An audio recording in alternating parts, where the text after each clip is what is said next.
My dear student, पहली जो मैं प्रॉपर्टी डिस्कस करूंगा वो है सॉल्युबिलिटी।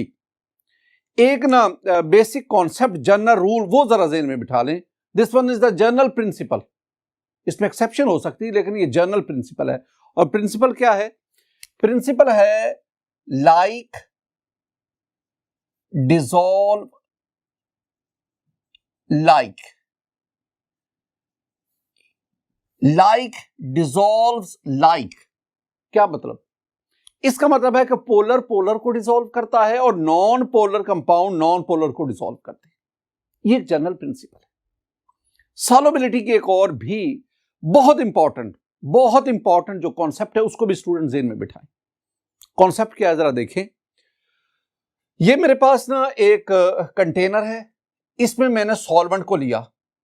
अब स्टूडेंट, सॉल्वेंट के दरमियान अट्रैक्शन है। सॉल्वेंट के दरमियान आप इसमें कोई भी कंपाउंड ऐड करते हैं, दैट इज द सोल्यूट।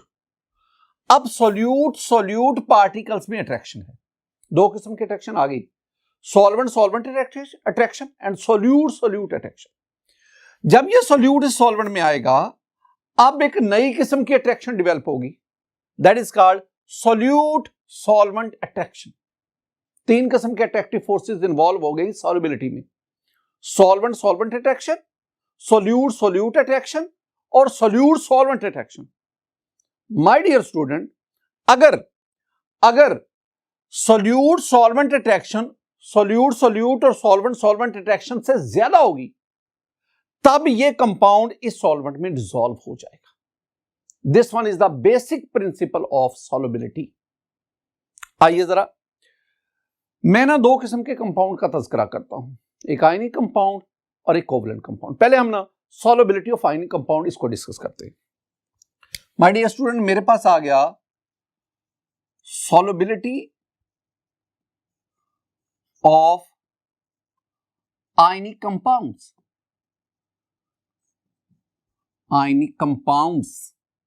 तो आयनिक कंपाउंड्स की सॉल्युबिलिटी, आयनिक कंपाउंड्स में आयनिक बॉन्ड पाया जाता है। एक सेंटेंस आप ज़हन में बिठा दें कि generally ionic compounds are soluble in water but insoluble in non aqueous solvent. जरा देखिए मैंने क्या कहा। मैंने कहा कि generally ionic compounds are soluble in water, पानी में डिसॉल्व हो जाते हैं, but insoluble in non aqueous solvents. अच्छा, ये नॉन एक्वस सॉल्वेंट्स क्या हैं? My dear student, non aqueous solvent से मेरी मुराद है ammonia NH3, non aqueous solvent से मेरी मुराद है H2SO4, नॉन एक्वस सॉल्वेंट से मेरी मुराद है ईथर, मेरी मुराद है बेंजीन। यानी वाटर के अलावा बाकी जो सॉल्वेंट्स हैं हम उन्हें नॉन एक्वस सॉल्वेंट कहते हैं। इसमें ये जो ईथर है, बेंजीन है, टोल्यूइन है, CCl4 है, these are called the organic solvent. और ये जो अमोनिया है, H2SO4 है, these are called the inorganic solvent. ये सारे के सारे कहलाते हैं नॉन एक्वस सॉल्वेंट। तो जनरल क्या है? Ionic compound are soluble in water but insoluble in non aqueous solvent. अगली बात बड़ी इंपॉर्टेंट है। अब जब आप वाटर में किसी भी आयनिक कंपाउंड को डिसॉल्व करते हैं तो वहां दो किस्म की अट्रैक्टिव फोर्सेस इन्वॉल्व होती हैं, दो किस्म की इंथैल्पी चेंजेस इन्वॉल्व है। मैंने क्या कहा कि जब किसी भी कंपाउंड को वाटर में डिसॉल्व करेंगे, दो किस्म की अट्रैक्टिव फोर्सेस, दो किस्म की इंथैल्पी चेंजेस इन्वॉल्व है। एक आपके पास आती है नंबर 1 पे लैटिस एनर्जी, और दूसरी आपके पास आती है हाइड्रेशन एनर्जी। इन दोनों चीजों को स्टूडेंट जरा समझिएगा। लैटिस एनर्जी क्या है? आप चैप्टर 4 में पढ़ के आए हैं कि जब आयंस एक दूसरे के साथ मिलकर क्रिस्टल लैटिस बनाते हैं, उस दौरान जो एनर्जी रिलीज होती है that is called the lattice energy. या किसी क्रिस्टल लैटिस को, किसी आयनिक कंपाउंड्स को उसके आयंस में कन्वर्ट करने के लिए जितनी एनर्जी रिक्वायर्ड है that is called the lattice energy. यानी lattice energy is actually a measure of strength of ionic bond. जितना आयनिक बॉन्ड स्ट्रॉन्ग होगा उतनी लैटिस एनर्जी ज्यादा होगी। हाइड्रेशन एनर्जी क्या है?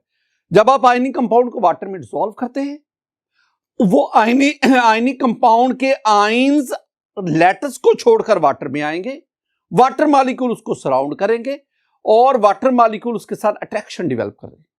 उस अट्रैक्शन की वजह से जो एनर्जी रिलीज होती है that is called the hydration energy. अब अगर हाइड्रेशन एनर्जी लैटिस एनर्जी, ये this one is very important student, अगर हाइड्रेशन एनर्जी लैटिस एनर्जी से ज्यादा होगी तो that ionic compound is soluble in water. लेकिन अगर हाइड्रेशन एनर्जी लैटिस एनर्जी से कम होगी that ionic compound is insoluble in water. यह बात बहुत इंपॉर्टेंट है स्टूडेंट, इसको जरा समझिएगा मैं क्या कह रहा हूं।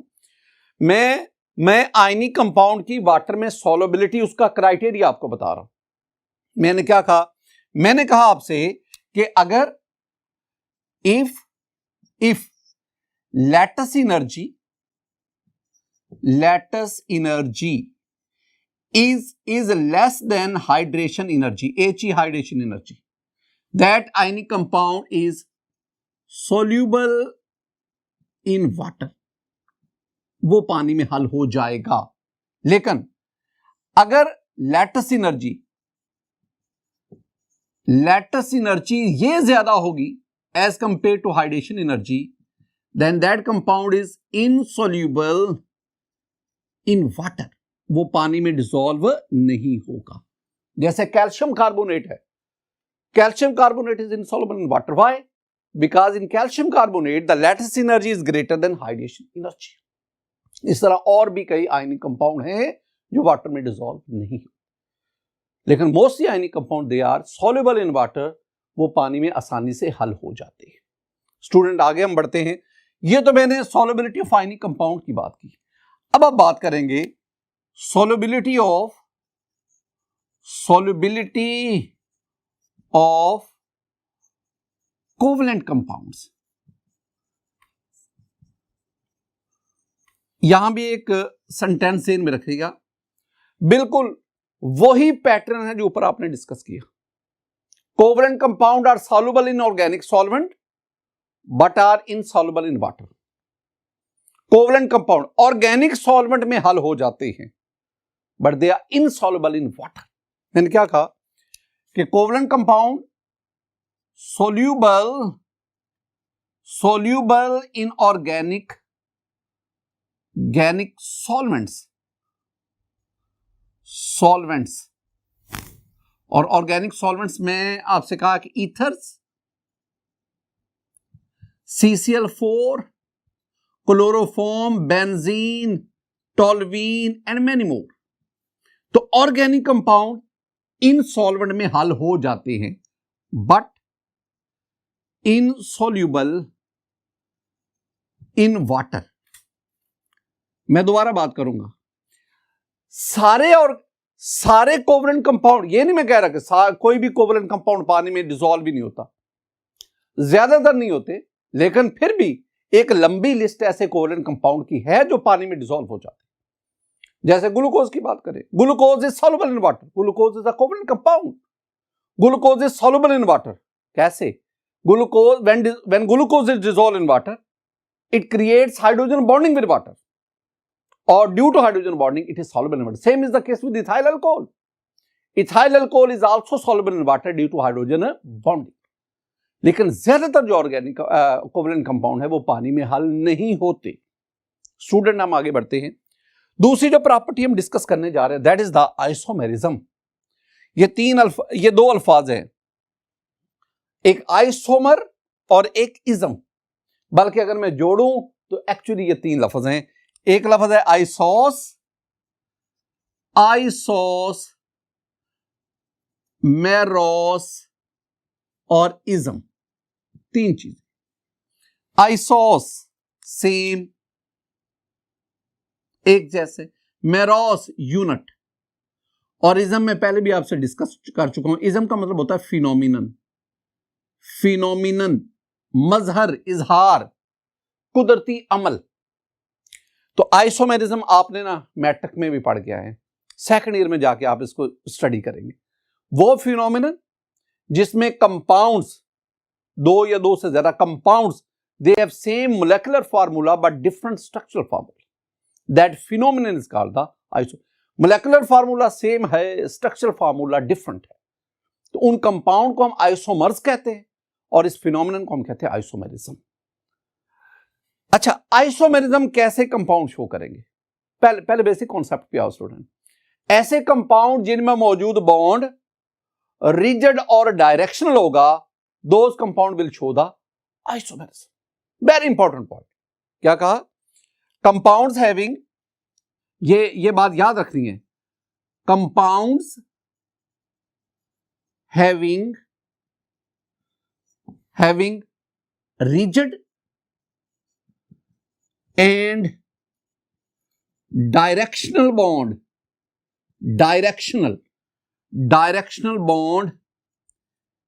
exhibit isomerism. सुनिएगा, ऐसे कंपाउंड जिनमें मौजूद बॉन्ड क्या हो, रिजिड हो, डायरेक्शनल हो, वो कंपाउंड आइसोमेरिज्म शो करते हैं. अब हमने देखना है आयनिक कंपाउंड में आयनिक बॉन्ड, कोवलेंट कंपाउंड में कोवलेंट बॉन्ड, इन दोनों बॉन्ड्स में से कौन सा रिजिड और डायरेक्शनल है, ये जरा देखना है. माय डियर स्टूडेंट, पहले मैं आयनिक बॉन्ड की बात करूंगा. आयनिक बॉन्ड, हम कहेंगे कि ionic bond is, according to our book, ionic bond is non-rigid and non-directional. Very important. ionic compound non-rigid है, non-directional है. कैसे? मैं non-directional की बात करता हूं, जिसकी कोई डायरेक्शन नहीं. देखना स्टूडेंट, मेरे पास ये सोडियम क्लोराइड है. ये सोडियम क्लोराइड का क्रिस्टल लैटस है. इसको अगर आप गौर से देखेंगे तो इसमें each sodium ion is surrounded by 6 chloride ion and each chloride ion is surrounded by 6 sodium ion. अब जरा देखो, मैं इसको ना अलग कर लेता हूं. ये सोडियम आयन, ये chloride ion, chloride ion, chloride ion, यानी सोडियम आयन के गिर्द 6 क्लोराइड आयन है.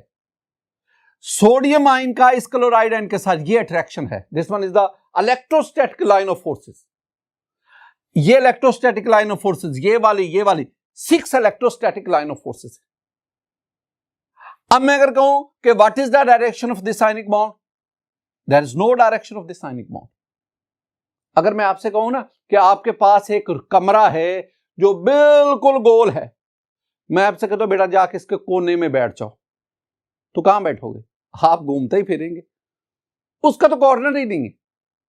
बिल्कुल इसी तरह अगर सोडियम आयन और क्लोराइड आयन, अगर सोडियम क्लोराइड एक सोडियम आयन और एक क्लोराइड आयन से बनता स्टूडेंट, तो फिर मैं कहता कि इनके दरमियान ये डायरेक्शन ऑफ आयनिक बॉन्ड है. लेकिन each sodium ion is surrounded by 6 chloride ion, so this ionic bond is non directional.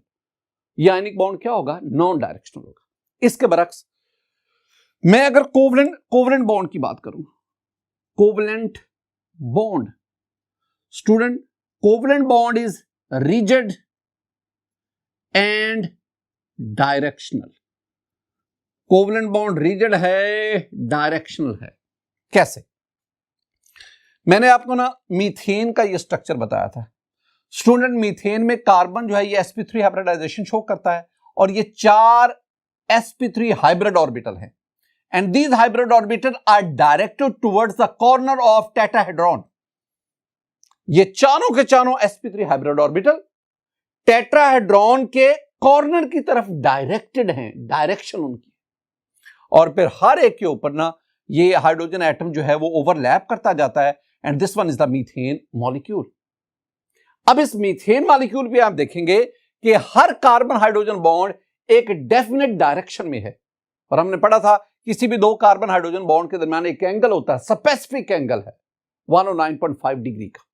तो इसका मतलब क्या हुआ? इसका मतलब हुआ कि इन methane each carbon hydrogen bond, that is a covalent bond, that has a specific direction, so this is the directional bond.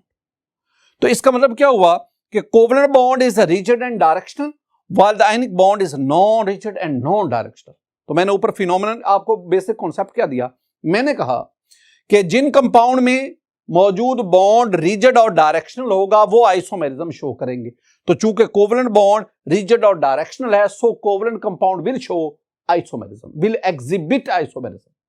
But ionic compounds do not exhibit isomerism. मैं कोवलेंट कंपाउंड में एग्जांपल लेता हूं. मेरे पास ना ये एक compound है ethanol, और एक मेरे पास है dimethyl ether. Student, ethanol को हम लिखते हैं CH3 कार्बन के साथ 3 hydrogen, CH2OH. This one is ethanol. Ethyl alcohol भी हम इसे कहते हैं. अगर इसका मैं मोलेकुलर फार्मूला लूं तो कार्बन के साथ 3 हाइड्रोजन, दो कार्बन, एक और दो, C2. हाइड्रोजन देखो 1 2 3 4 5 6 H6 और एक आपके पास. This one is the molecular formula of ethanol, ये वाला. और अगर आप डाई मैथल ईथर की बात करें, CH3, ये कार्बन के साथ 3 हाइड्रोजन, CH3 और O, and then you have the CH3. This one is the dimethyl ether. अगर मैं कहूं कि what is the molecular formula of dimethyl ether, so you have 2 carbon, C2, you have 6 hydrogen, H6, and you have an oxygen atom. This one is the molecular formula of dimethyl ether. अब इन दोनों में देखिए student, दोनों ethanol और डाइमेथल ether दोनों का molecular formula एक जैसा है, लेकिन दोनों का स्ट्रक्चर डिफर कर रहा है. The compounds have same molecular formula but different structure, they are isomers, and the phenomenon is called isomerism. And this isomerism, it is only shown by the, according to our book, it is only shown by the covalent compounds. Student, हम आगे बढ़ते हैं. Reaction kinetics, या दूसरे अल्फाज में मैं इसे कह सकता हूं speed of reaction, rate of reaction. Reaction kinetics को मैं क्या कहूंगा? रिएक्शन काइनेटिक्स से मेरी मुराद है रेट ऑफ रिएक्शन. रिएक्शन की स्पीड, रिएक्टेंट कितनी तेजी से प्रोडक्ट में कन्वर्ट होते हैं. यहां भी एक बेसिक कॉन्सेप्ट तो समझो ना, फिर हम आयनिक और कोवलेंट कंपाउंड के रेट ऑफ रिएक्शन को डिस्कस करते हैं. My dear student, the basic concept is very simple. जब रिएक्टेंट प्रोडक्ट में कन्वर्ट होते हैं, ये मेरे पास है suppose A2 plus B2 goes to AB plus AB. My dear student, these are reactants. ये reactants हैं, and this one, these are the products. Reactant product में convert होते हैं. What is the rate of reaction? कौन से factor involve? एक बात जरा याद रखना, रेट ऑफ रिएक्शन को डिसाइड करने में बहुत सारे फैक्टर इन्वॉल्व हैं. उसमें टेम्परेचर है, कैटलिस्ट है, कंसंट्रेशन ऑफ रिएक्टेंट्स है, सरफेस एरिया है, बहुत सारे जो हैं फैक्टर वो अफेक्ट करते हैं रेट ऑफ रिएक्शन को, स्पीड ऑफ रिएक्शन. उनमें एक फैक्टर है nature of the reactant. My dear student, reaction में क्या होता है? रिएक्शन में रिएक्टेंट में बॉन्ड ब्रेक होते हैं, प्रोडक्ट में बॉन्ड बनते हैं. breakage of bonds in reactant while the formation bond in products. अगर ये दोनों काम तेजी से हो रहे हैं तो रेट ऑफ रिएक्शन फास्ट होगा. यानी रिएक्टेंट में तेजी से बॉन्ड टूट रहे हैं, प्रोडक्ट में तेजी से बॉन्ड बन रहे हैं, it means the rate of reaction very fast होगा. लेकिन अगर ये दोनों काम स्लो हो रहे हैं तो उसका मतलब रेट ऑफ रिएक्शन भी क्या होगा? स्लो होगा. पहले मैं आयनिक कंपाउंड की बात करता हूं. आयनिक कंपाउंड्स, इनके मैं रेट ऑफ रिएक्शन का जिक्र करता हूं. मैं आपके सामने ना एक रिएक्शन पेश करता हूं. स्टूडेंट जरा देखें, मेरे पास ये सोडियम क्लोराइड का सॉल्यूशन है. इस सॉल्यूशन में सोडियम आयन और क्लोराइड आयन ये पूरे सॉल्यूशन के अंदर रैंडमली मूव कर रहे हैं. जब आप किसी कंपाउंड का एक्वस सॉल्यूशन बनाते हैं, उस एक्वस सॉल्यूशन में उस कंपाउंड के जो आयंस हैं, जब किसी आयनिक कंपाउंड का, तो उस आयनिक कंपाउंड के जो आयंस हैं वो उस सॉल्यूशन में रैंडमली मूव करते हैं. अब आप सोडियम क्लोराइड के सॉल्यूशन में आप सिल्वर नाइट्रेट का सॉल्यूशन ऐड करते हैं. जो ही आप ऐड करेंगे यहां पे बहुत तेजी से रिएक्शन होगा, इंस्टेंट रिएक्शन, और इस रिएक्शन के नतीजे में यू विल हैव सिल्वर, ये आपके पास जो है सिल्वर क्लोराइड के व्हाइट प्रेसिपिटेट बनते जाएंगे। ये रिएक्शन बहुत फास्ट हुआ, ये आयनिक कंपाउंड का रिएक्शन। तो इसका मतलब क्या हुआ कि जब आयनिक कंपाउंड रिएक्ट करते हैं दे show the fast rate of reaction. उनका रेट ऑफ रिएक्शन बहुत फास्ट होता है। वजह वेरी सिंपल, जब आप, मैंने कहा ना बॉन्ड टूटेगा फिर बॉन्ड बनेगा। जब आप आयनिक कंपाउंड को सॉल्यूशन की फॉर्म में लेते हैं, एक्वा सॉल्यूशन की फॉर्म में लेते हैं, तो उनके आयंस के दरमियान उनका लैटिस पहले ही ब्रेक करके आयंस में कन्वर्ट हो चुका होता है। ये वाला काम तो पहले ही हो चुका है। अब जो ही आप उनको मिक्स करेंगे, अब तो सिर्फ फॉर्मेशन ऑफ बॉन्ड होनी होती है और यूं वो प्रोसेस तेजी से हो जाता है। इसके बरक्स अगर आप कोवलेंट कंपाउंड की बात करें, covalent compounds, my dear student, covalent compound जो है ना, उनमें रिएक्टेंट में पहले बॉन्ड ने ब्रेक होना होता है, फिर प्रोडक्ट में जाके बॉन्ड की फॉर्मेशन होती है, और इन दोनों कामों के लिए टाइम चाहिए। लिहाजा कोवलेंट कंपाउंड का रेट ऑफ रिएक्शन स्लो होता है। एक और भी बात याद रखना, कोवलेंट कंपाउंड डिफरेंट किस्म के रिएक्शन देते हैं। Oxidation reaction, redox reaction, displacement reaction, elimination reaction, substitution reaction, बहुत टाइप्स के।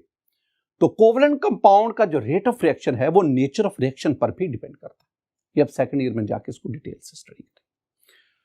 माय डियर स्टूडेंट, आज का ये लेक्चर चैप्टर 6 का आखिरी लेक्चर था और इस लेक्चर में हमने effect of bonding on the properties of compound इसको पढ़ा। मेरी दुआ है कि अल्लाह ताला आप पर अपना फजल फरमाए, अल्लाह ताला आप पर अपना करम फरमाए। अस्सलामु अलैकुम व रहमतुल्लाह।